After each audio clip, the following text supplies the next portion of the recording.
जय माँ महागौरी।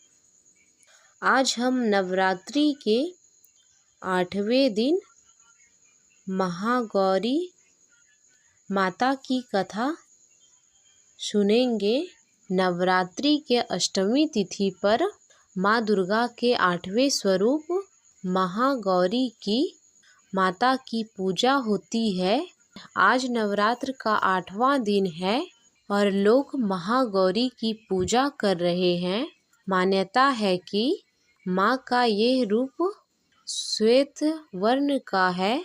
कई घरों में नवरात्रि के अष्टमी तिथि को कन्या भोज किया जाता है और इसी पर कई भक्त नवरात्रि के अष्टमी तिथि को इस व्रत का पारण करती हैं। यदि किसी के विवाह में विलंब हो रहा हो तो वह महागौरी माता की पूजा आराधना करे, उसकी समस्या तुरंत दूर हो सकती है। जिसके कुंडली में विवाह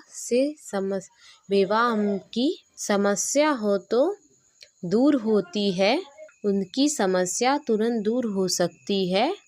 महागौरी माँ के व्रत से जीवन साथी और शीघ्र विवाह संपन्न होता है के योग्य बनते हैं।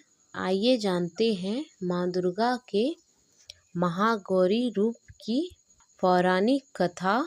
पौराणिक कथाओं के अनुसार माँ पार्वती ने भगवान शिव को पाने के लिए कठिन तपस्याएं की थी। हजारों वर्षों तक माता ने अन्न जल ग्रहण नहीं किया था, जिनसे उनका शरीर काला पड़ गया। माता की तपस्या से प्रसन्न होकर भगवान भोलेनाथ ने उन्हें पत्नी के रूप में स्वीकार किया और गंगा जल उन पर डालकर उन्हें अत्यंत कांतिमान बना दिया। इस वजह से माता पार्वती के इस स्वरूप से महागौरी कहा जाता है। मान्यता है कि माता के इस स्वरूप की पूजा विधिवत करने से सौंदर्य की प्राप्ति होती है और घर में सुख समृद्धि का वास होता है। पर महागौरी के वर्ण को लेकर एक अन्य कथा भी है, जिसके अनुसार माँ को यह अपना रूप ब्रह्मा जी के आशीर्वाद से मिला है। काल रात्रि के रूप सभी राक्षसों व्रत करने के बाद भोलेनाथ ने देवी पार्वती को काले कहकर चिढ़ाया।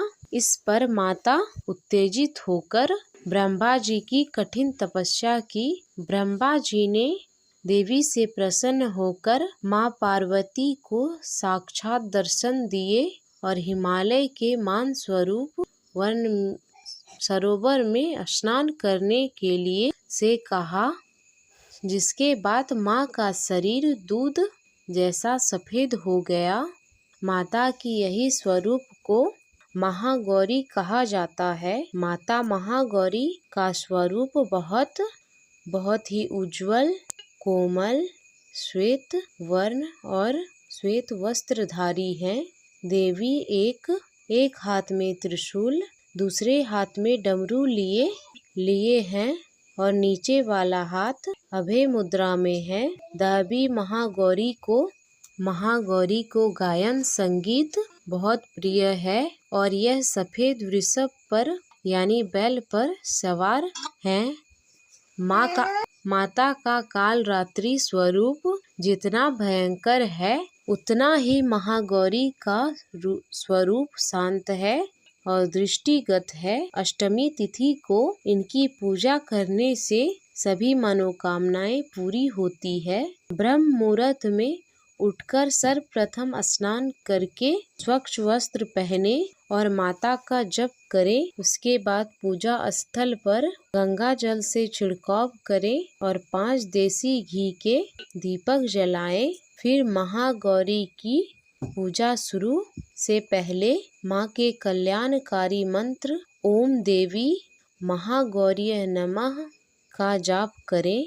उसके बाद माता को धूप, दीप, फूल, फल, रोली, अक्षत आदि पूजन सामग्री अर्पित करें महागौरी की पूजा में सफेद फूल अर्पित करें और नारियल या नारियल से बनी चीजों का भोग लगाएं। कुछ लोग नवमी तिथि को कन्या भोजन करते हैं तो कुछ अष्टमी तिथि को। माता की पूजा में भक्तों को गुलाबी रंग के वस्त्र पहनने चाहिए। तो ये थी महागौरी माता की कथा।